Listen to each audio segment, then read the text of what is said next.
Eventos Finais, capítulo 15. O selo de Deus e a marca da besta. Só duas classes. Só poderá haver duas classes. Cada participante é assinalado distintamente, ou com o selo do Deus vivo, ou com o sinal da besta ou de sua imagem. No grande conflito entre a fé e a descrença, todo mundo cristão estará envolvido. Todos tomarão partido. Aparentemente, alguns talvez não se engajem de um lado ou outro do conflito. Talvez não pareçam tomar partido contra a verdade, mas não se porão audazmente em campo a favor de Cristo, com receio de perder propriedades ou sofrer opróbrio. Todos esses serão incluídos entre os inimigos de Cristo. Ao nos aproximarmos do tempo do fim, a distinção entre os filhos da luz e os filhos das trevas será cada vez mais clara. Eles estarão cada vez mais em desacordo. Esta diferença é expressa nas palavras de Cristo: nascer de novo. Criados novamente em Cristo, mortos para o mundo e vivos para Deus. São estas as paredes de separação que dividem o celestial do terreno e descrevem a diferença entre os que pertencem ao mundo e os que são escolhidos do meio dele, os quais são eleitos e preciosos à vista de Deus. Membros da família são separados. Os que têm sido membros da mesma família são separados. Sobre os justos é colocado um sinal. Eles serão meus, diz o Senhor dos Exércitos, naquele dia que farei serão para mim particular tesouro. Poupá-los-ei como um homem poupa a seu filho que o serve. Os que forem obedientes aos mandamentos de Deus unir-se-ão com um grupo de santos na luz, entrarão na cidade pelas portas e terão direito à árvore da vida. Esse será tomado. Seu nome permanecerá no livro da vida, ao passo que os que com ele se associam terão a marca da eterna separação de Deus. Julgados pela luz que recebemos. Muitos que não tiveram o privilégio que nós tivemos entrarão no céu antes dos que tiveram grande luz, mas não andaram nela.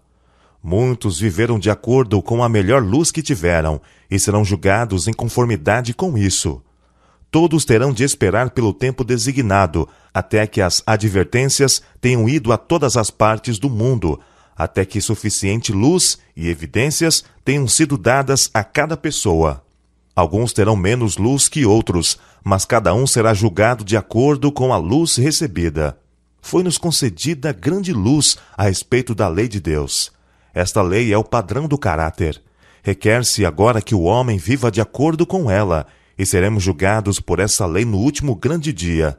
Nesse dia, os homens serão tratados segundo a luz que receberam.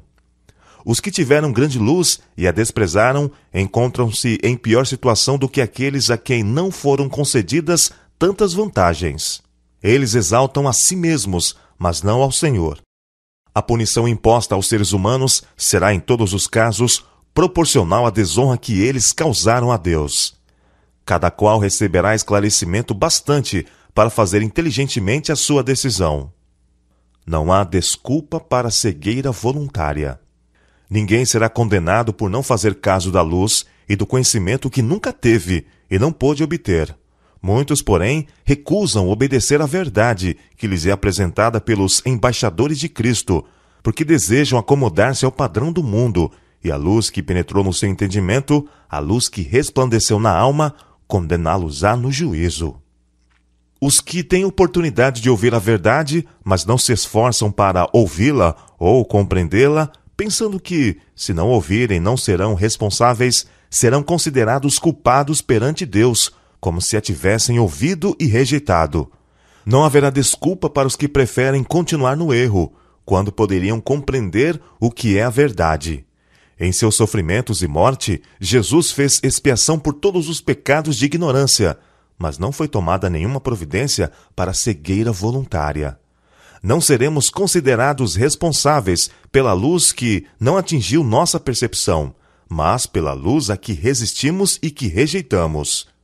Um homem não poderia compreender a verdade que nunca lhe foi apresentada, e não pode, portanto, ser condenado pela luz que nunca teve. A importância da beneficência prática.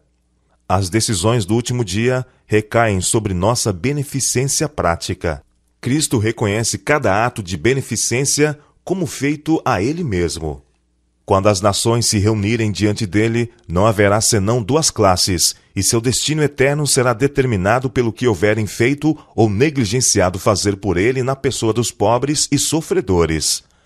Há, entre os gentios, almas que servem a Deus ignorantemente, a quem a luz nunca foi elevada por instrumentos humanos. Todavia, não perecerão. Conquanto ignorantes da lei escrita de Deus, ouviram sua voz a falar-lhes por meio da natureza e fizeram aquilo que a lei requeria. Suas obras testificam que o Espírito Santo lhes tocou o coração e são reconhecidos como filhos de Deus. Quão surpreendidos e jubilosos ficarão os humildes dentre as nações e dentre os pagãos de ouvir dos lábios do Salvador: quando fizestes a um destes meus pequeninos irmãos, a mim o fizestes. Quão alegre ficará o coração do infinito amor quando seus seguidores erguerem para ele o olhar, em surpresa e gozo, ante suas palavras de aprovação.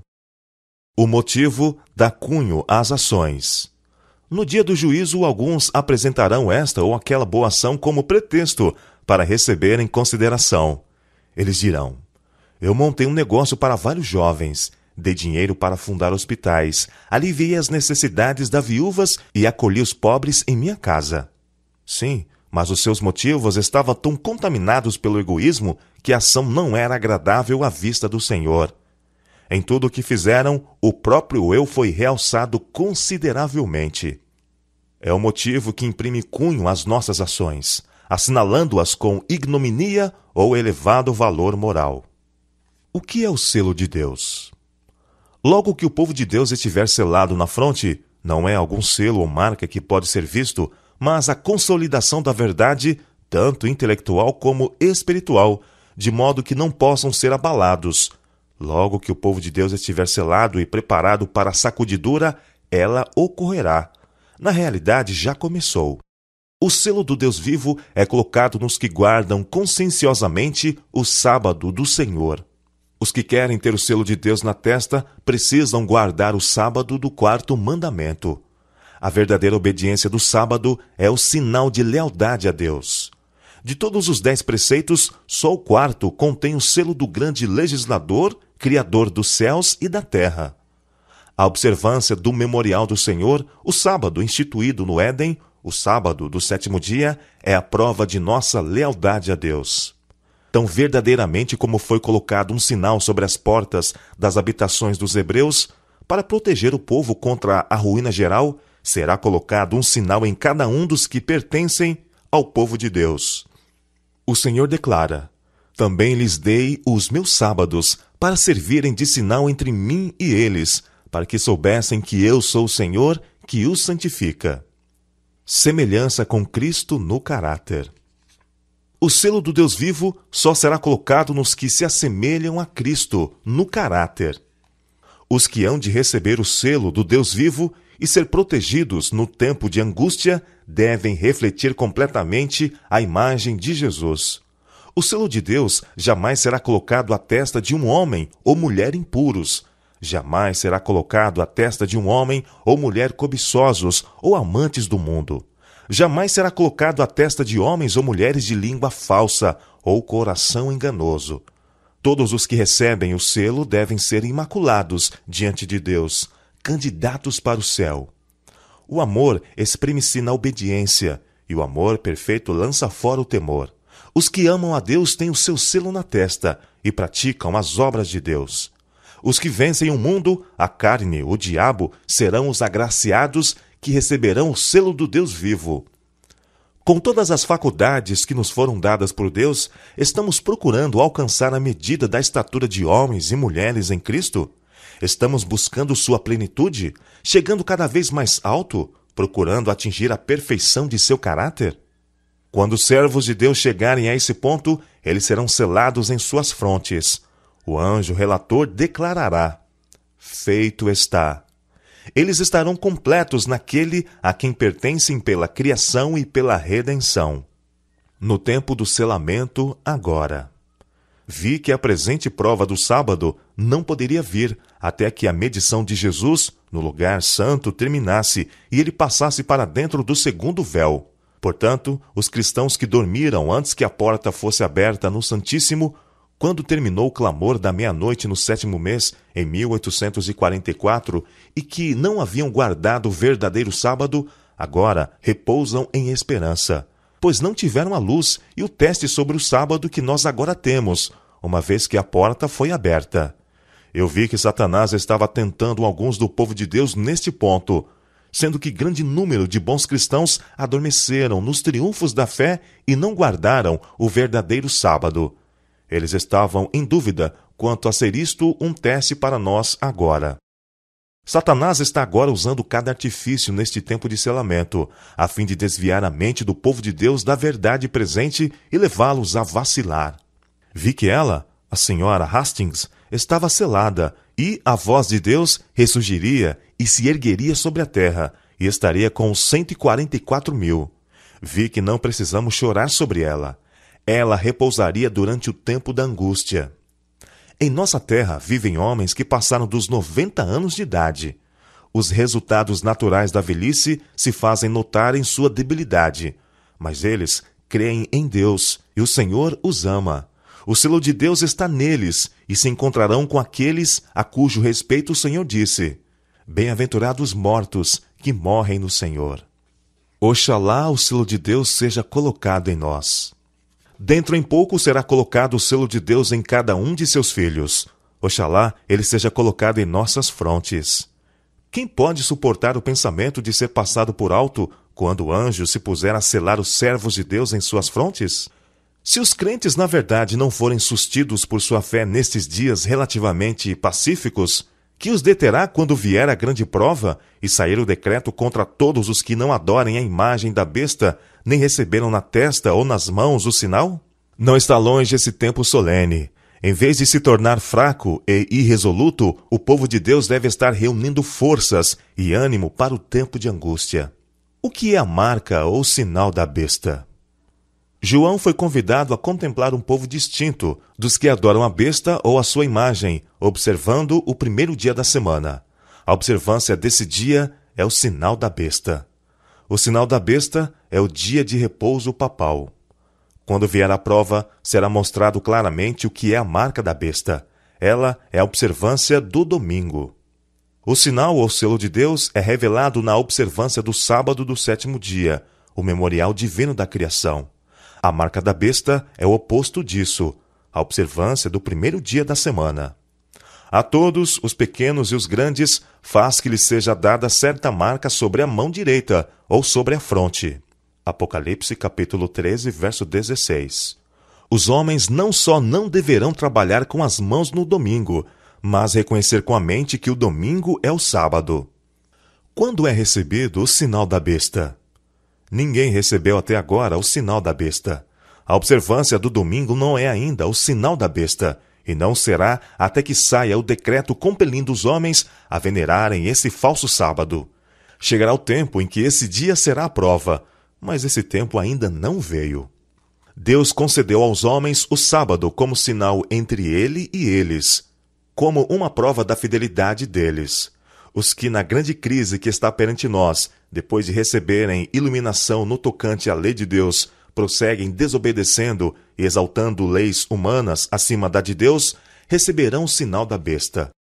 O sábado será a pedra de toque da lealdade, pois é o ponto da verdade especialmente controvertido. Quando sobrevier aos homens a prova final, traçar-se-á a linha divisória entre os que servem a Deus e os que não servem. Ao passo que a observância do sábado espúrio, em conformidade com a lei do Estado, contrária ao 4º mandamento, será uma declaração de fidelidade ao poder que se acha em oposição a Deus, é a guarda do verdadeiro sábado, em obediência à lei divina, uma prova de lealdade para com o Criador.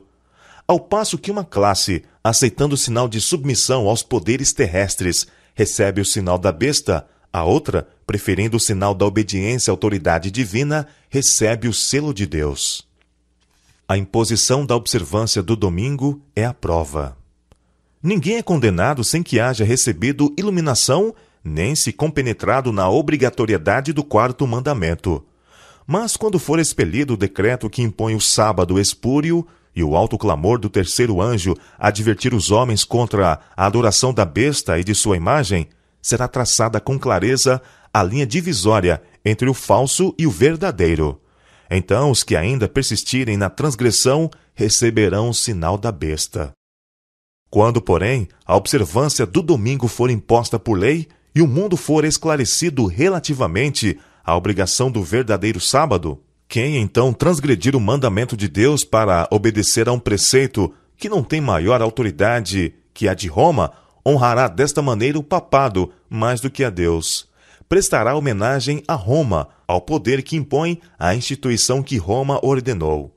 Adorará a besta e a sua imagem.